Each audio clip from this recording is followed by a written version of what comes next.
The great tree of knowledge and wisdom had its roots in China, and wherever the benevolent shade of that wondrous and mighty tree fell, civilization flourished. Protected from the barbarian by a great wall to the north, over the centuries a culture developed that was the marvel of the world. Scholarship flourished. Literature, medicine and military strategy were invented, then improved upon generation after generation. As the Egyptian, Etruscan and Roman empires rose and fell, the Chinese continued to develop a unique society that was decades, indeed centuries ahead of all others. Advanced agricultural methods allowed the toiling masses of peasants to feed the nation. Monuments of unparalleled beauty and complexity were constructed that would be copied throughout Asia. Buddhism was enthusiastically embraced by millions of Chinese. Medical concepts and techniques were developed that survive to this day. Physical conflict between individuals and vast armies was studied, researched and recorded. Individual centers of martial learning, notably the Shaolin Temple, existed and became the stuff of legends. We can assume that many such centers existed where young men were taught the art of self-defense. The achievements of the Chinese people were many. All contributed to the culture of the nation that for several millennia was unique. While the rest of the world slept the deep sleep of ignorance, China gloried in a civilization and in a way of life that would be unknown to others for many centuries.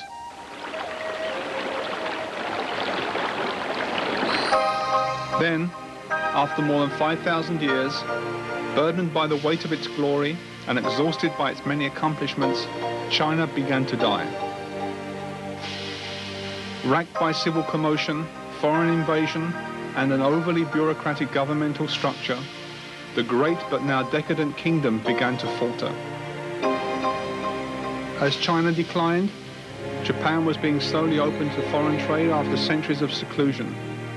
Britain had established a far-flung empire upon which the sun, quite literally, never set, while America still bled from a war that had robbed it of the flower of its manhood. Unlike the phoenix of Chinese mythology, that was destroyed only to rise from its own ashes, there would be no miracle to save the Middle Kingdom. The seeds from the last blooming of the once glorious flower of Chinese culture would be scattered far and wide. Some fell on native soil, struggled to survive, but died. Others were taken to less civilized but younger and more vigorous cultures by foreign students and traders. Here they would grow strong and robust once more in the virgin soil of these distant lands. There were many visitors from overseas who aspired to learn the unique, unarmed fighting methods of China, but few were qualified. Even fewer were capable of withstanding the rigorous and lengthy training that turned bodies of fragile bone and vulnerable flesh into sculptured stone and tempered steel.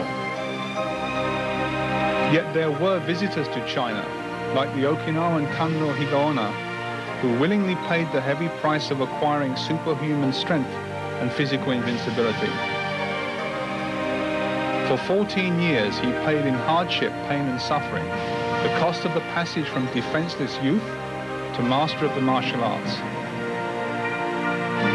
When he left China in 1882 for his homeland of Okinawa, he took with him Sanchin and the other 8 kata that were fundamental to this fighting system, as well as the techniques and training methods of his chosen art.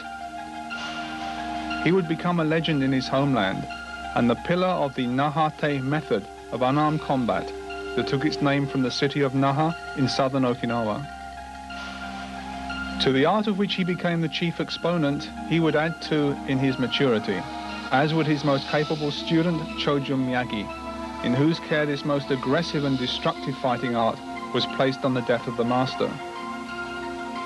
It was he who refined it into a balanced and physical mental discipline, part hard and part soft, from which came the name Hard Soft School of China Hand, Goju Ryu Karate.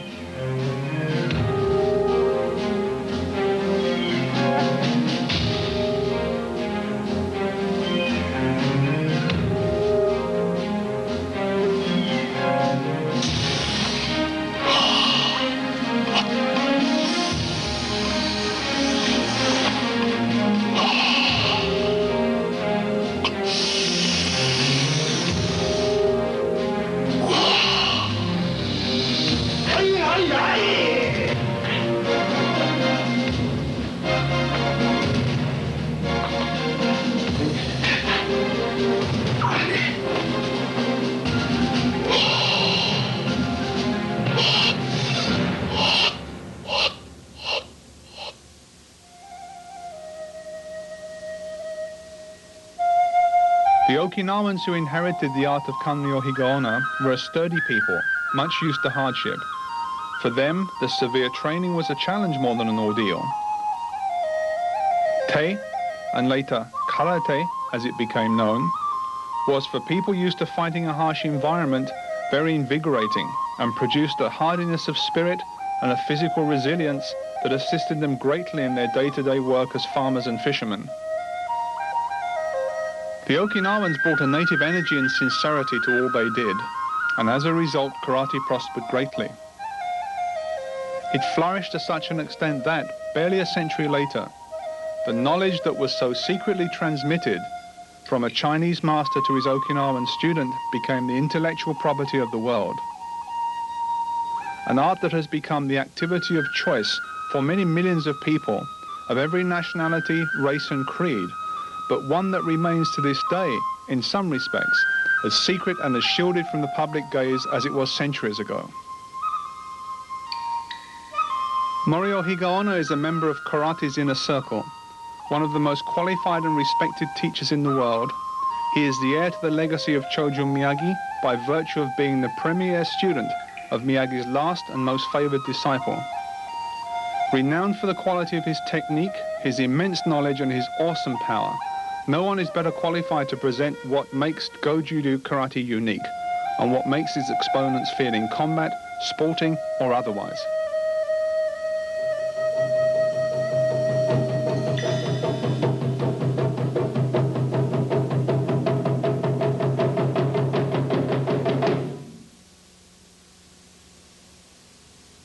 In the early 20s, with the help of a number of medical professionals, Choju Miyagi-sensei, the founder of Goju Karate, developed a complete set of warming-up exercises that were unique both in their application and concept. Until this time, warming up was a rather random affair, if done at all, and injuries were frequent when severe training was undertaken. In order to make karate available to the masses, it was necessary to adopt an organized approach to training, and this Choju Miyagi did quite brilliantly. The exercises he developed not only prepared the body for stress and allowed it to function safely while under duress, but actually contributed to the correct performance of both the techniques and the kata. Thus, the student is not simply preparing himself for strenuous exercises, but preconditioning and programming his mind and body. The muscle tone and agility acquired in this fashion contributes very significantly to the performance of the kata and makes those disciplines very much easier to acquire. Before the heavy training that is typical of Goju style karate, approximately 45 minutes of basic exercises or yubi-undo are carried out. These are comprehensive and vigorously performed with the breathing linked perfectly to the movements of the body.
The practical nature of many of the movements is obvious. For example, stretching with coordinated breathing, like an animal awakening from a deep sleep.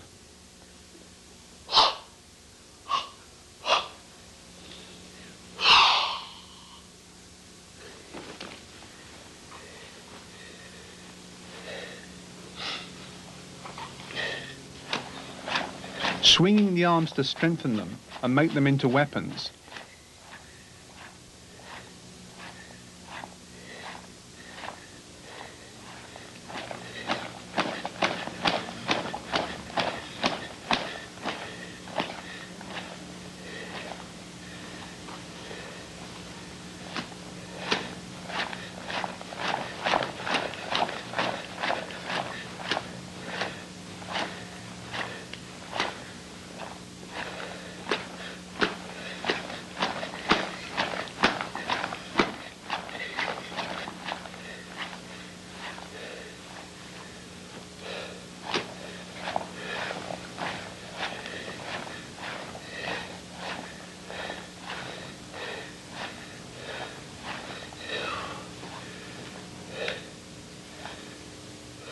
Hands and finger stretching as the whole body is prepared.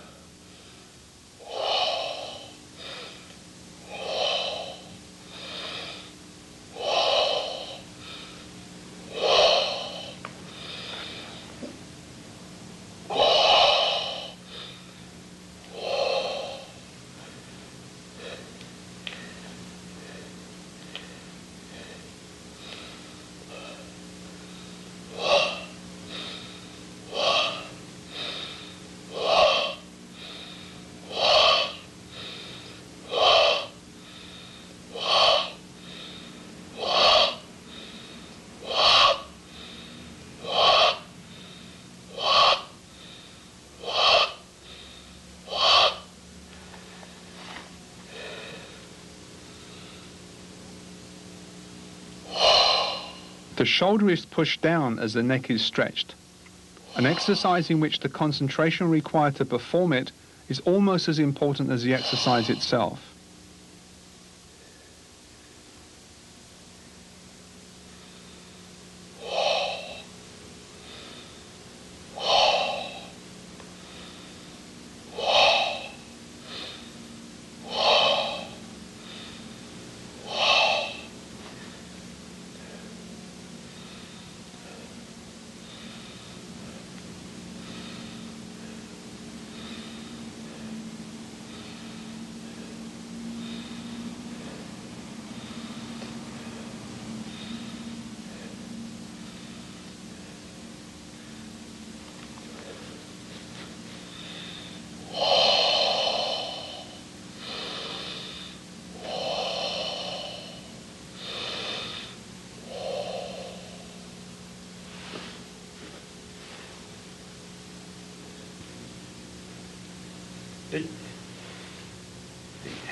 Two people can assist each other in training greatly. While one keeps his body stiff and falls against his partner, the other, keeping his body tight, catches him.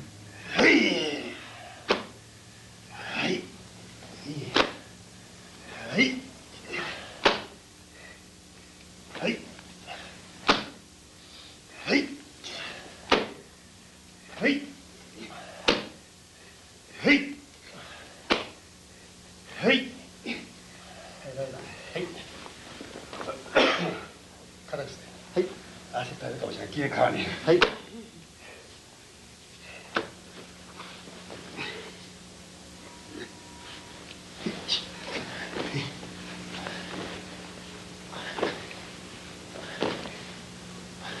The body can also be used as a weight training device, as in this exercise.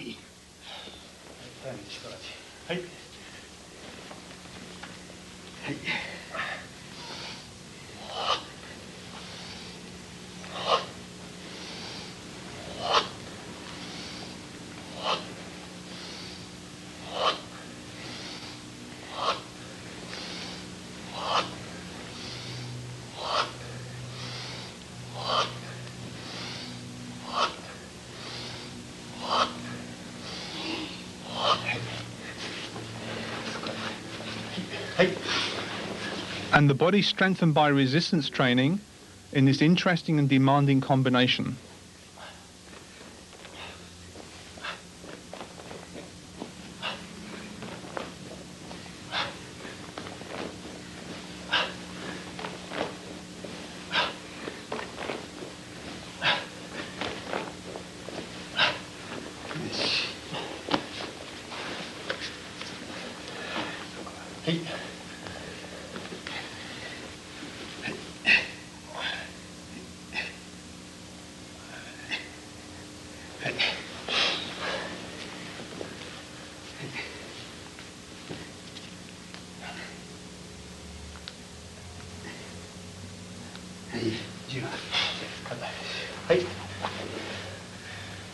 Stretching should be gradual and progressive, not jerky.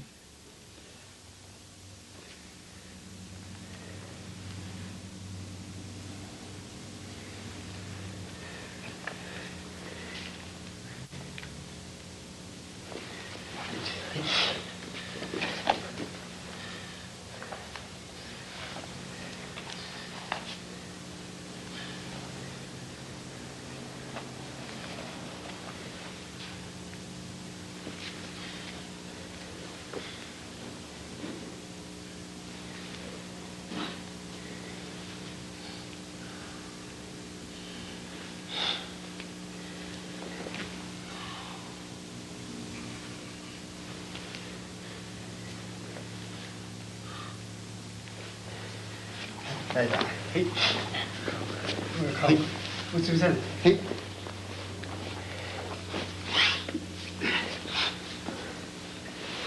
Bắt này. Hít. Hít. Bắt. The legs are moved against the partners to develop the muscles in the calf and the back of the upper leg to develop a strong snapping action which gives power to kicks.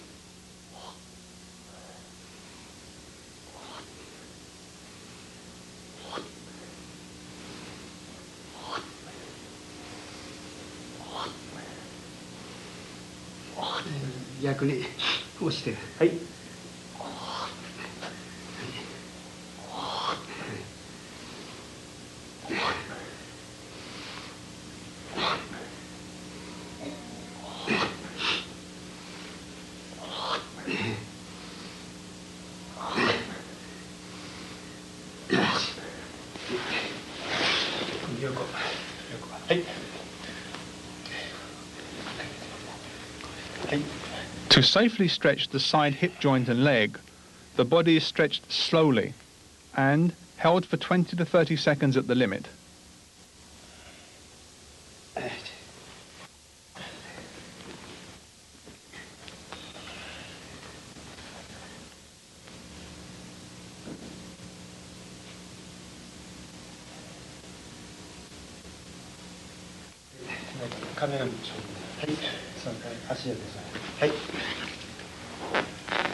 This exercise is not for beginners, and even with experienced students, caution must be used.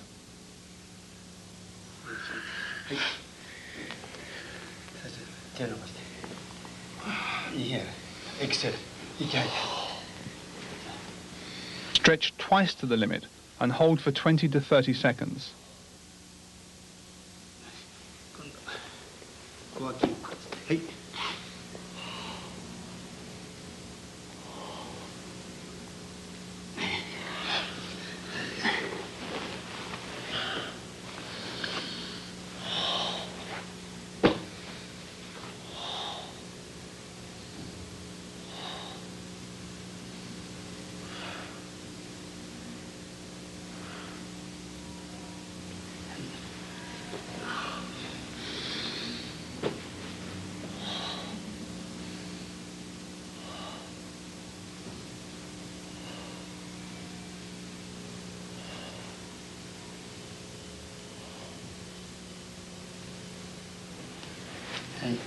少し。はい。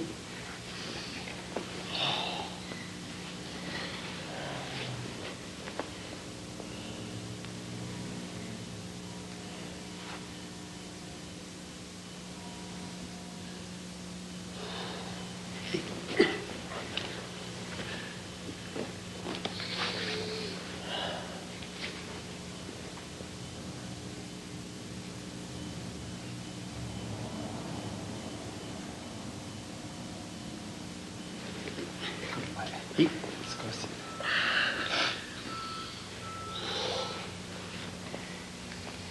Clearly, this stretch has to be done slowly and carefully, then held for 20 to 30 seconds on completion.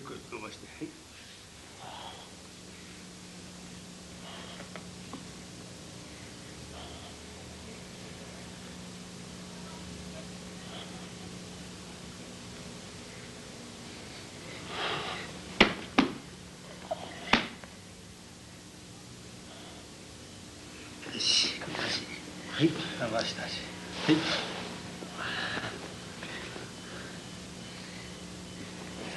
手を、はい。こうして手組んで、この膝をこう胸つけて。はい。足胸つけて。曲げて曲げて。はい。もっともっと引きつけ。はい。で、足、手を。で、だんだん伸ばしていってね、押したらね。はい。これがつけたまま。はい。足と胸はつけたまま。はい。Pressure is carefully applied by the instructor to the student's body in order to stretch it to the point of utmost flexibility. はい、手を出して足の角の。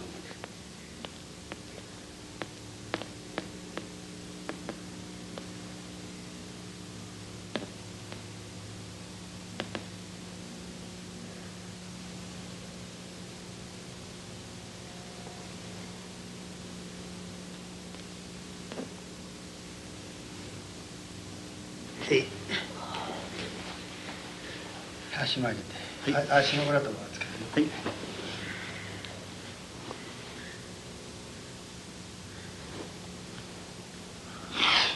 The soles of the feet are pushed together, and the instructor carefully applies his weight to stretch the student's body.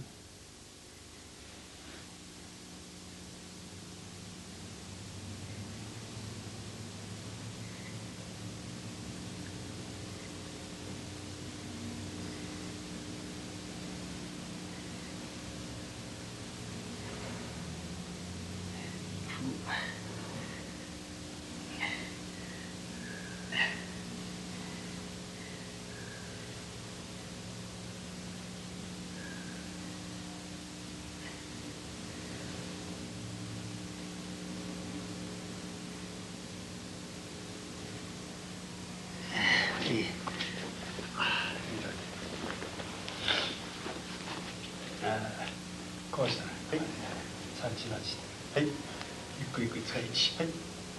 Resistance training against the instructor does not use the body weight, but the muscles of the elbow and shoulders, as well as the lateral muscles.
今度平行出して、はい、腰を少し前に、はい、はい、1、はい。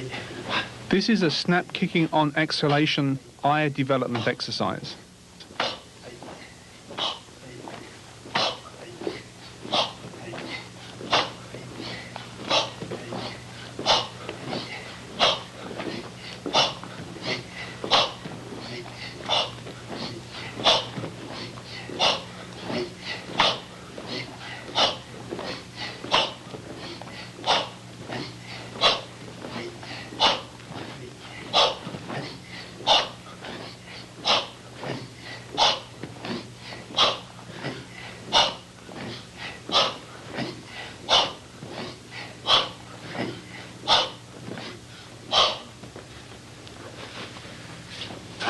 はい、きれいに。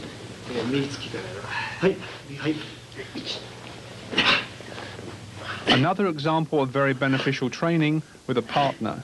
Sit-ups combined with punching techniques.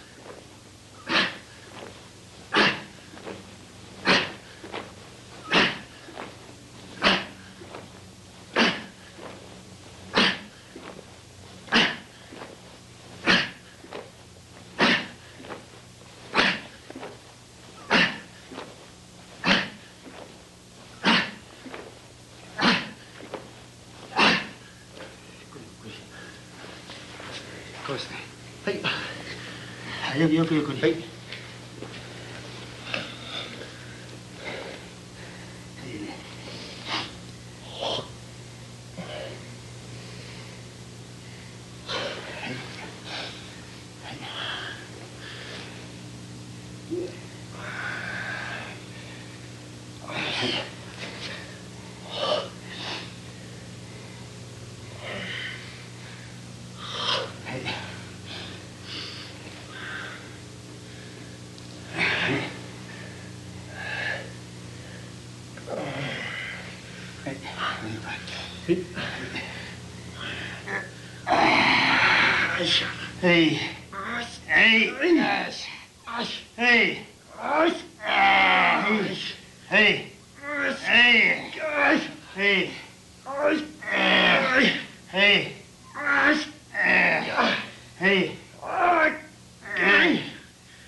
A novel but practical way of developing powerful leg muscles, followed by a way of stretching and relaxing the back muscles to conclude Junbi Undo.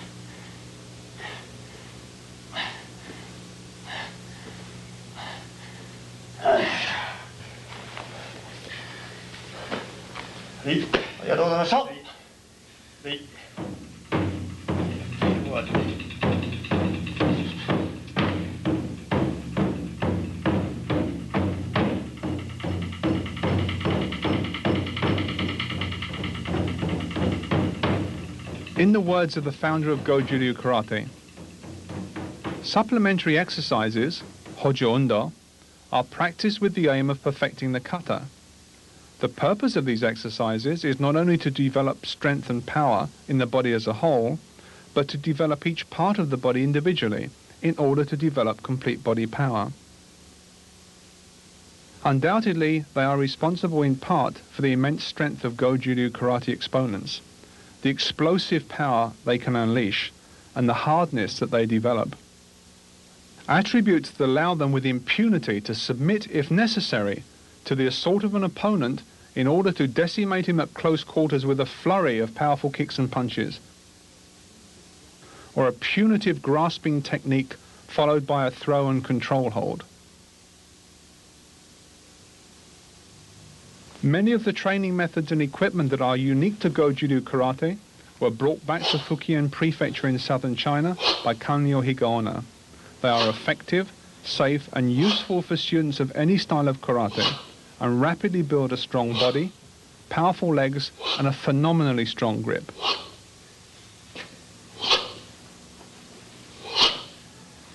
Training stones of varying weights are manipulated with both hands to develop the strength of the wrists, so that they will withstand the shock of a powerful punch being delivered.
Thrusting with the training weights develops power and also teaches control.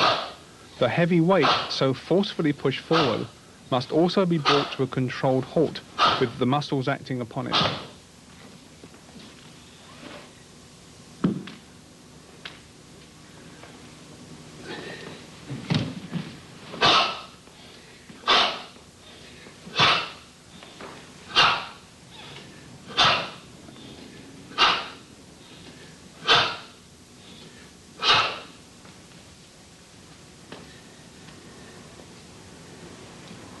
The grip is strengthened and the blocking action developed by rotating the forearm against the shaft of the training weight.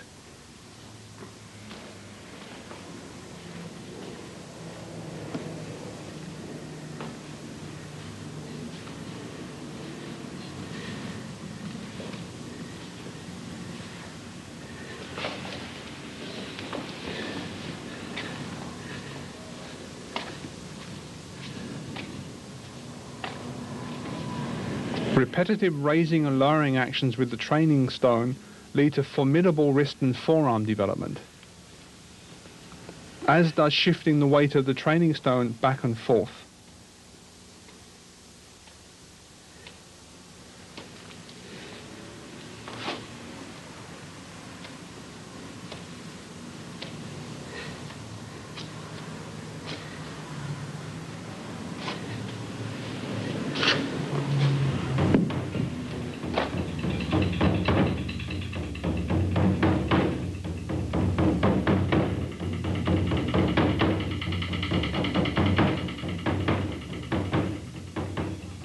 The nigirigame, literally gripping pot or jar, is another unusual training item much favoured by Goju exponents. With the stomach, body and legs tensed and the feet rooted to the floor, the performer regulates his breathing and settles his power into the centre of his body.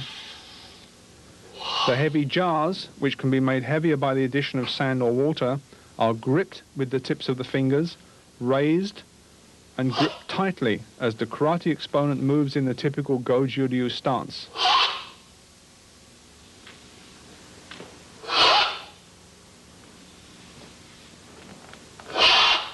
The ceramic training jars clearly had their origins in China, although now iron weights with a raised grip to accommodate the fingers are used there. Apparently, so many ceramic jars are broken by students that the iron substitutes were adopted for reasons of economy. The grip that is developed through training with the heavy ceramic jars is phenomenal and can be used to great effect in a real fight to both deter and severely damage an opponent at close range.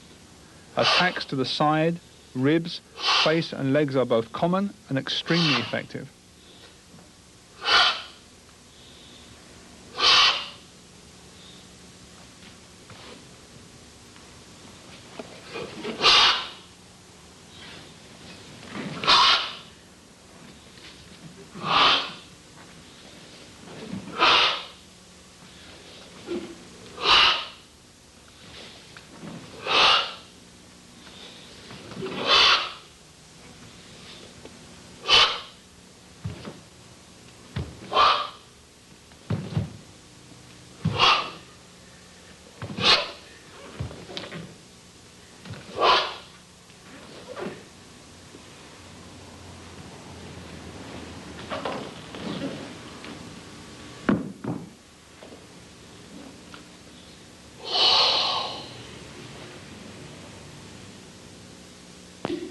Grabbing his wrist, second grabbing his elbow.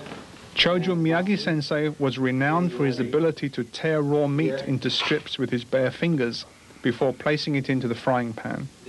Anyone who has experienced the grip of a Goju master will testify to its ability to deter even the hardiest opponent and cause extreme pain, as well as, if necessary, extensive damage. Another weapon in the Goju arsenal that is developed by intelligent and systematic training. Side and in and out, muscle, groin, and side. Yes. This one. side.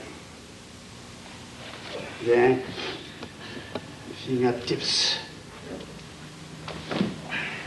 Then thumb. Then this glove. And 2 finger glove. Other way. Thumb. And twist. Then grabbing. Then grabbing. Even the feet, toughened by regular training, can be used as weapons of assault. Grabbing. And this grabbing. Yeah.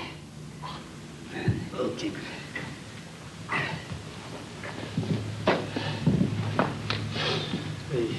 Stop.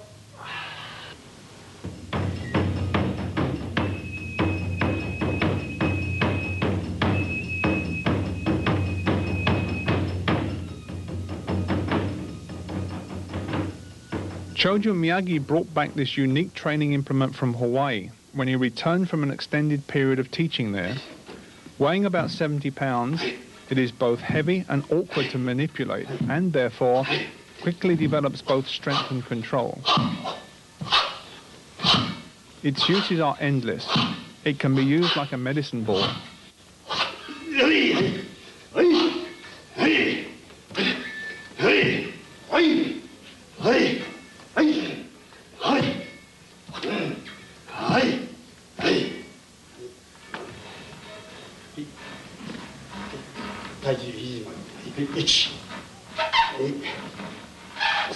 To strengthen the legs with squats.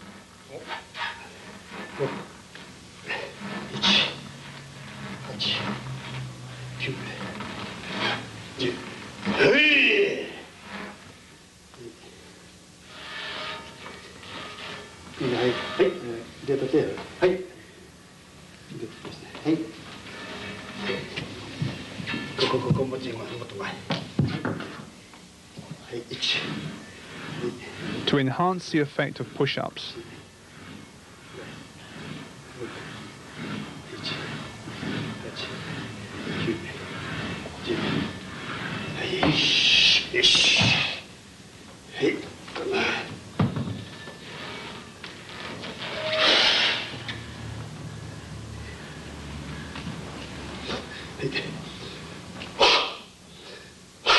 And to develop explosive power.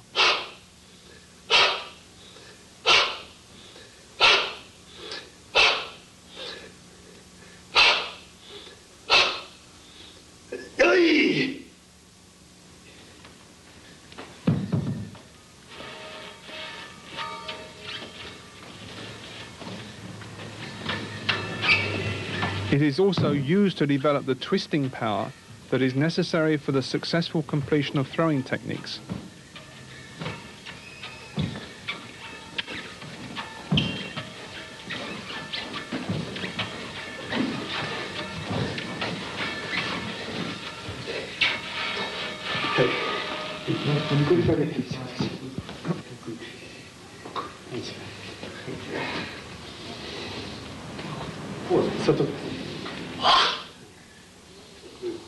Here, a specific technique is performed while the weight is taken on the shoulders.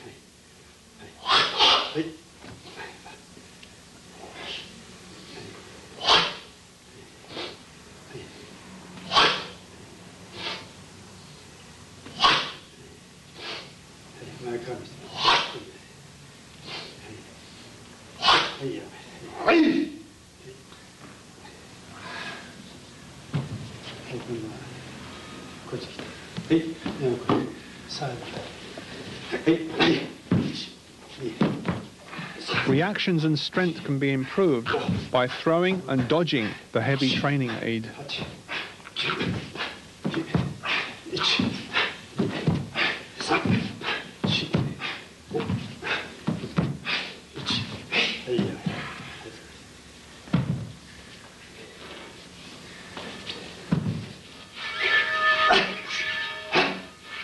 The Kongo Ken also has a role in body conditioning, where it is used to simulate a body check.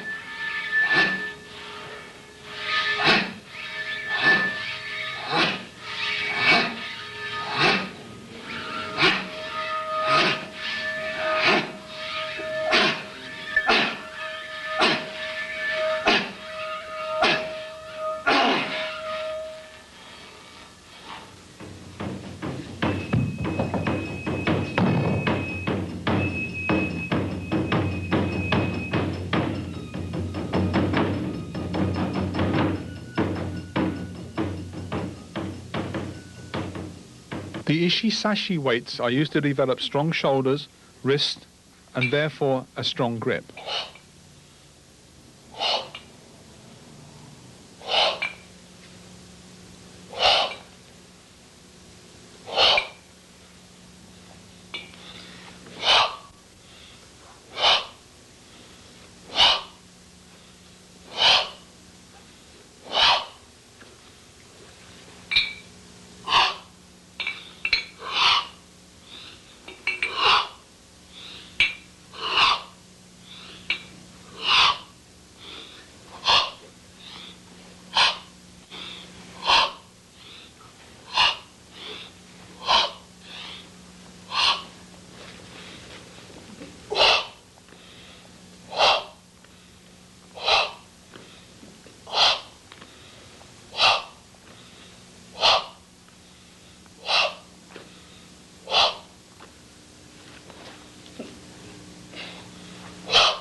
Used on the feet, they build up the ankle, knee, leg and lower stomach area.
Using the same breathing as in Sanchin Kata, the whole body is tensed at the moment of focus.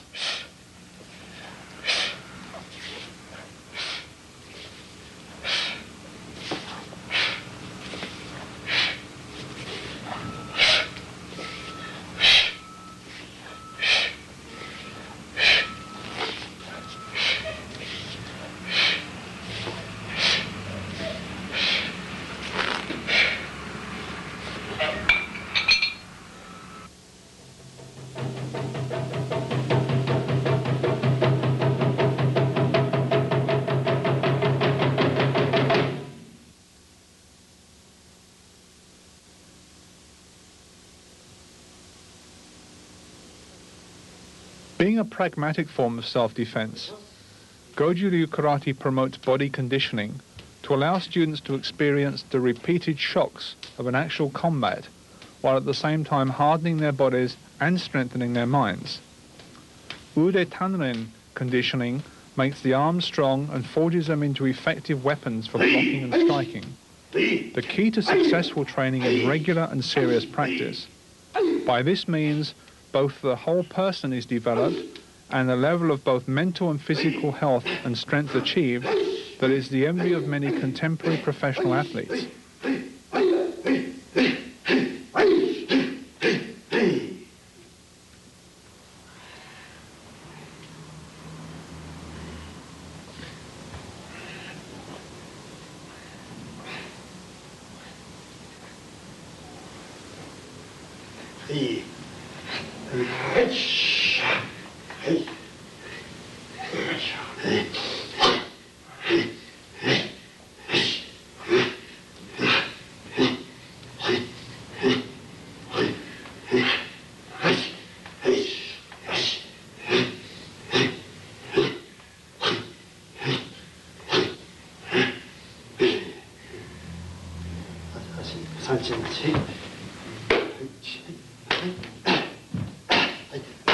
Some of the most powerful and therefore effective karate techniques must be endured if they are not to bring a speedy end to every clash of combatants.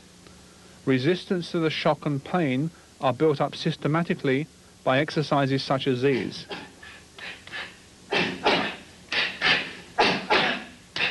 Realistic but controlled clashes between trainees develop skill and endurance, as well as a familiarity with close encounters fighting, and therefore a highly developed sense of correct timing and distance.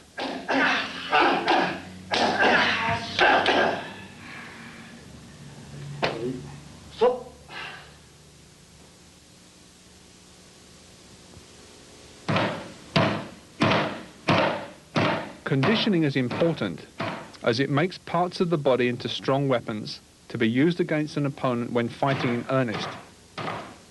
It also makes them largely invulnerable to damage in combat.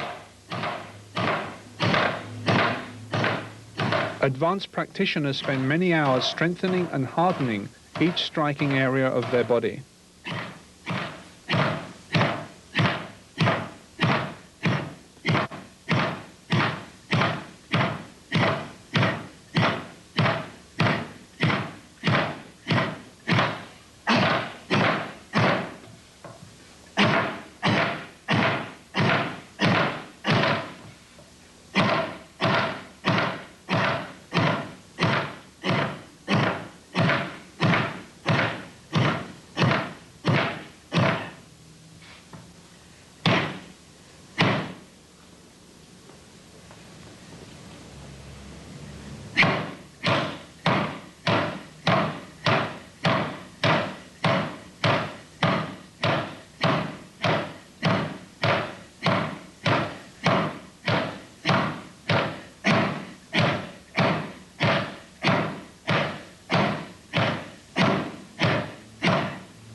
Strength and confidence are built by these exercises.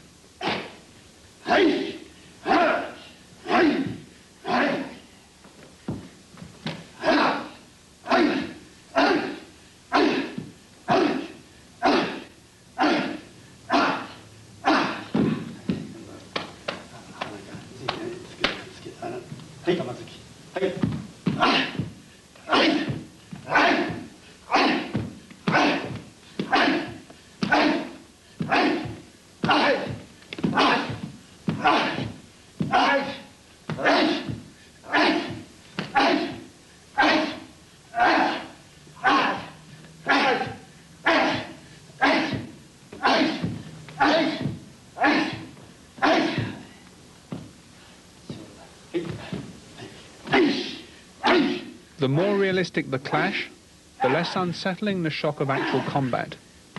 Bolstered by superior fitness, great endurance and a strong mental attitude, the warrior thus trained will invariably prevail.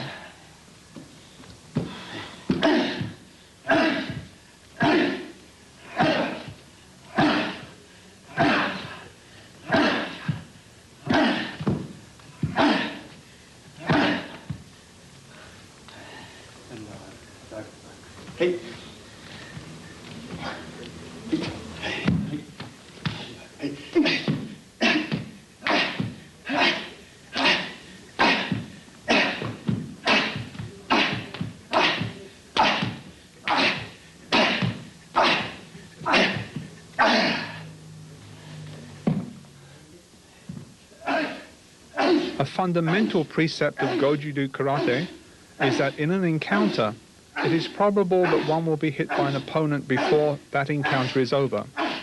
Conditioning is designed to gradually accustom the student to this sort of shock, so that he will continue to function effectively when it does occur.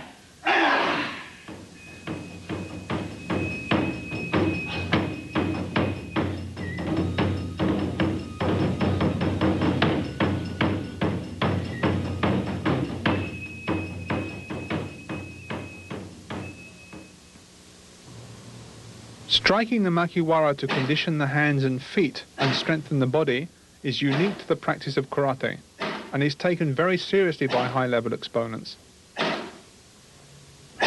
Punching ball training conditions not only the extremities of the body that actually make contact with the opponent, but the supporting structure as well. Repetitive striking builds up the wrist and forearm, shoulder, back and hips, as well as the supporting leg. Makiwara training must be both regular and repetitive. A beginner would do well to start with 100 punches each side per day, building up to 30 minutes training each day, and more. As training progresses, as many as 1,000 strikes on each side can be performed during the course of one training session. Some students may prefer to train more with their weak hand until they feel as comfortable punching with the left as with the right. The makiwara should be adjusted to just below shoulder level, and strikes must be performed on exhalation as they would be in actual combat. Thus, as with all training in Goju Ryu, not only are the physical movements learned, but also the breathing and correct concentration and focus are perfected through continuous training.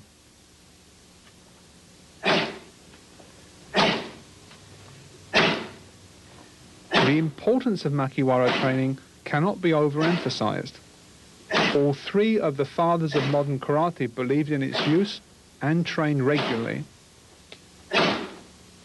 Goju Miyagi had his students bury the boards in the hard ground of his garden dojo where they would train.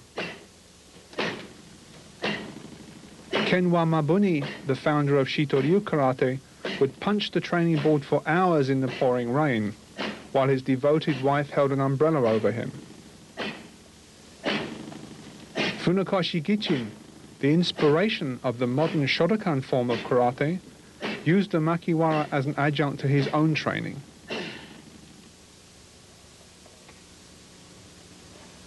The large makiwara teaches a different range of skills.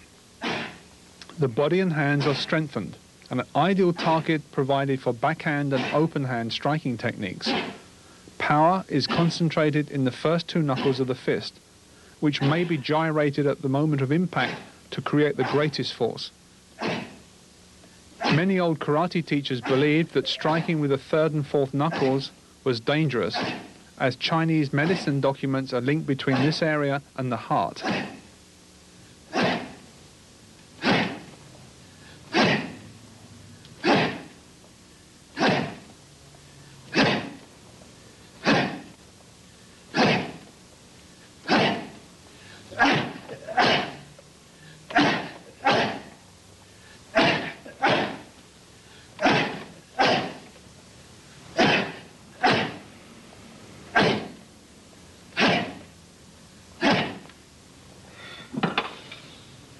The addition of wooden stakes allows for arm conditioning and blocking practice.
Static training is very important in the development of power and flexibility.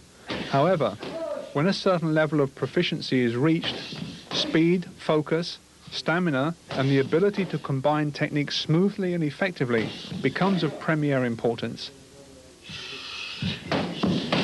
For this, the punching pads are used by the instructor to help his student fight effectively and for an extended period, while breathing correctly, applying hip twist to the kicking techniques, and showing good coordination.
The large punching pad is used as much for stamina training as for the development of technique.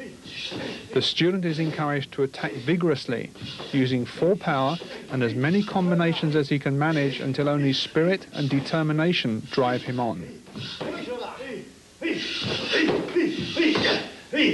In the Orient, it is widely believed that, as iron becomes steel by being subjected to intense heat and repeated blows, so the fighting man becomes stronger the more he is mentally and physically stressed.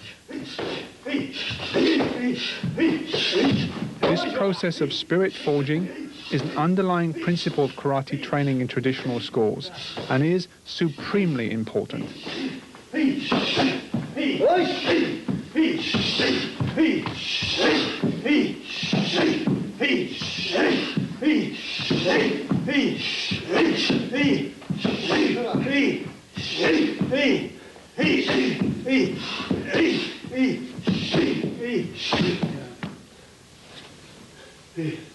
So.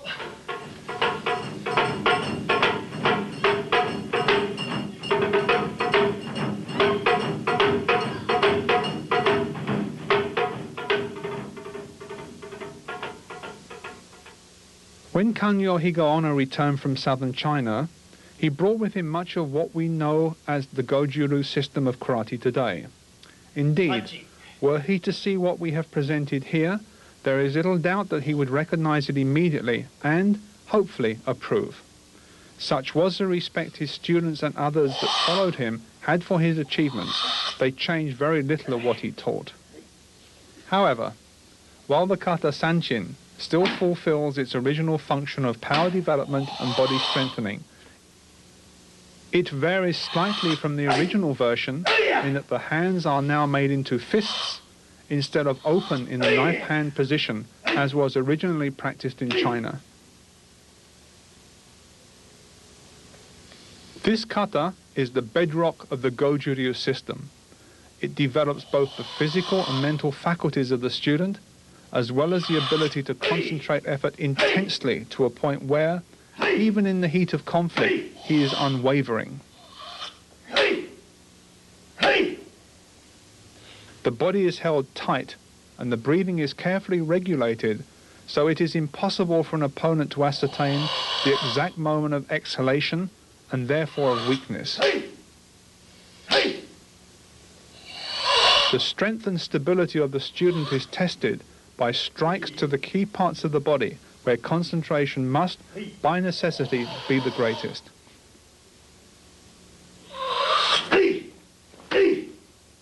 What an opponent sees when he looks at a Goju exponent is a powerful presence, determined and capable of inflicting a massive amount of damage if provoked. The body seems to be, as Miyagi Chojun would say, like a correctly inflated ball, neither too hard nor too soft, but easily capable of repulsing the strongest blow without suffering damage. It naturally follows that the student who can withstand strong and concentrated blows will have little to fear in actual combat.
Performance of the other Goju kata teach correct body movement and execution of technique.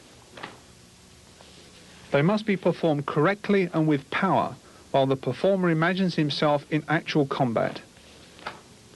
Each exercise has a specific inner meaning that often only the performer is aware of. They are not dances or mimes, but exercises in combat reality that have developed over aeons of time from successful engagements. Each is unique. Each is a cultural treasure. And each, more importantly, can turn an undisciplined student into a devastating fighter. Yet modern karate understands little of this, and kata is often reduced to little more than a performance to score points, just as a dancer or ice skater would. The movements of the kata come to us from antiquity. They have meaning and substance and should not be reduced to a form of entertainment. They are the legacy of all modern karate students and should not, like any bequest, be frittered away.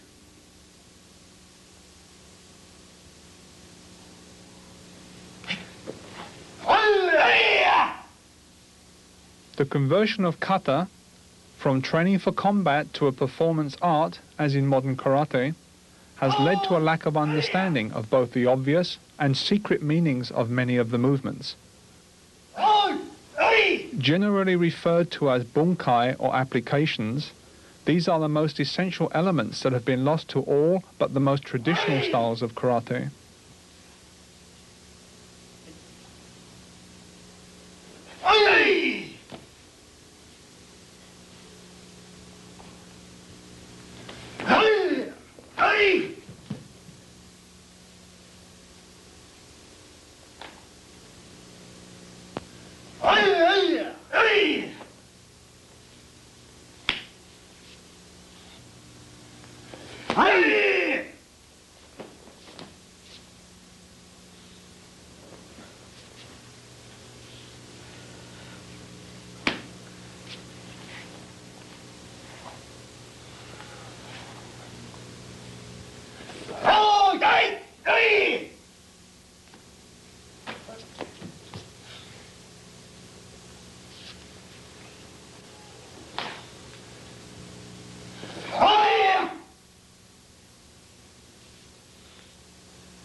Yakusoku kumite, or pre-arranged sparring, is an attempt to teach real fighting in a controlled environment.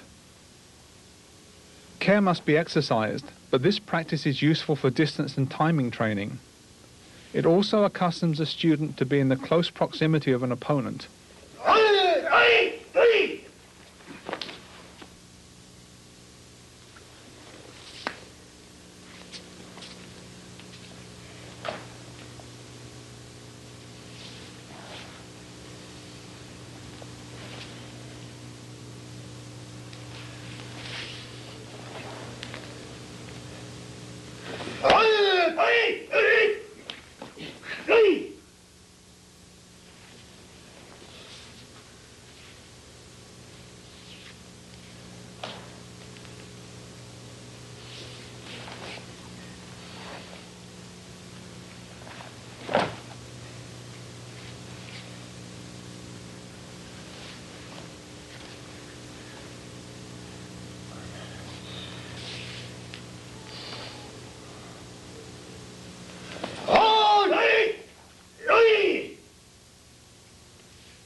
This involves the full-speed performance of a kata and is for the more advanced student. By this time, control and distance judgment should be developed to a point where the exercise can be performed powerfully yet safely.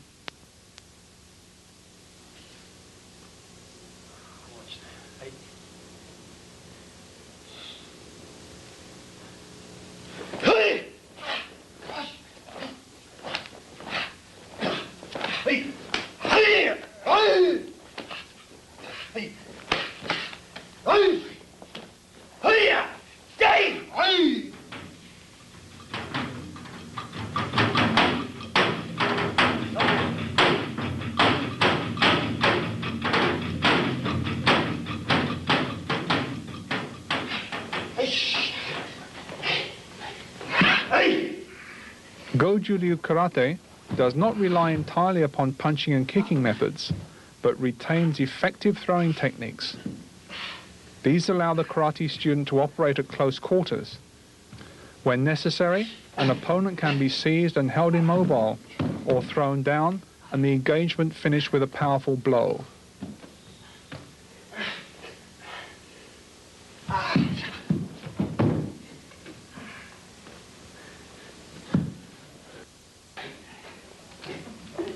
The pushing hands exercise is typical of many ancient and extant Chinese martial arts. The Goju Liu version is very powerful and considered an exacting exercise for all but the most experienced. When a weakness is sensed in the opponent, the opportunity is seized and a technique applied. Experienced instructors can actually sense an opponent's intentions through direct contact with his body. Clearly, this could be a life-saving talent when fighting in subdued light or in a restricted space.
The culmination of training is actual sparring with an opponent.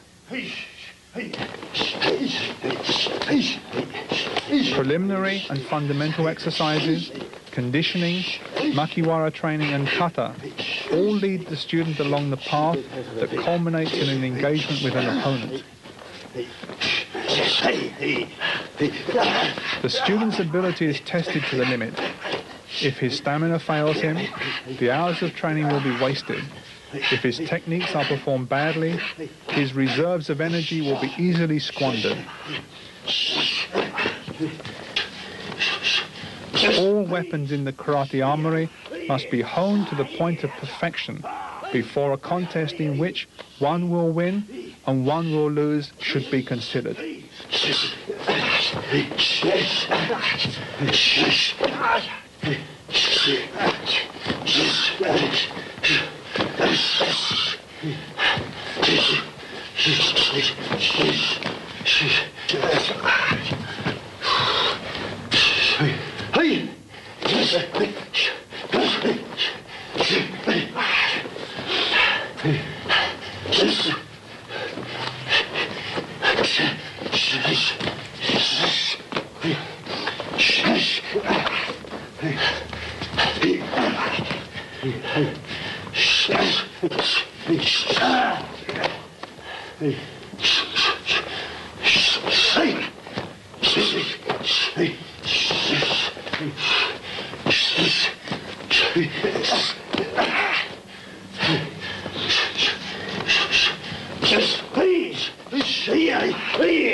From that fountain of wisdom that first saw the light of day in China so long ago, came a stream of knowledge that helped the weak defend themselves and the good to overcome evil.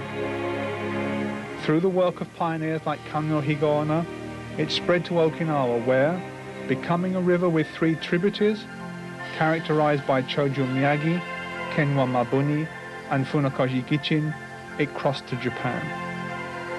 The efforts of these pioneers, from whom all major styles of karate come to us, have borne fruit to the extent that karate is now a worldwide movement with members in almost every country. A triumph to be certain, but one that must be tempered and maintained by adherence to the traditions and principles of the art. Karate, by its very nature, is a solitary endeavor that demands in exchange for strength, good health and fighting ability, time and effort to satisfy the dream that Kanyo Higaonna had of being transformed from a defenseless youth into a man of iron. It also requires of the fighting man who wishes to become invincible that which, like the concept of infinity, has no known limit: humility.